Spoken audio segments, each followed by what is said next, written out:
মধ্যে আরেকটা fire till পরিচালনা করা হবে। এখন বিকেএমএ থেকেও এরকম নির্দেশনা আছে আপনাদেরকে ফ্যাক্টরি নিরাপদ রাখার জন্য, যানমাল রক্ষার জন্য কিছু নির্দেশনা মেনে চলতে হবে। যেমন আপনারা যেখানে কাজ করেন সেই কাজের জায়গায় কোনো প্রকার সেফটি সংক্রান্ত ইস্যু আছে কিনা, অর্থাৎ নিরাপত্তাহীনতায় ভুগতেছেন কিনা, সে বিষয়গুলো অবশ্যই আপনাকে অবগতি করতে হবে। সংশ্লিষ্ট এসআর কমপ্লেন্স অথবা ইলেকট্রিশিয়ান, মেকানিক এদেরকে জানাইতে হবে যে আমার এখানে লুজ ওয়ারিং আছে অথবা কেবল শর্ট আছে অথবা আপনাদের এখানে বিদ্যুতের লাইনে কোনো প্রবলেম আছে অথবা প্লাগ ভাঙা আছে, যে কোনো ধরনের বৈদ্যুতিক সমস্যা হলে সাথে সাথে আপনার ইলেকট্রিশিয়ানকে জানাতে হবে। এরকম নির্দেশনায় বিজিএমএ থেকে দেওয়া হবে।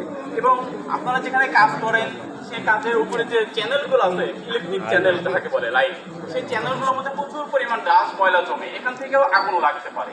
সেই নির্দেশনাও বিজিএমএতে দেওয়া আছে। আমাকে আগামী শুক্রবারে আমরা সকল চ্যানেলগুলো আমরা পরিষ্কার করবো। কিসের জন্য পরিষ্কার?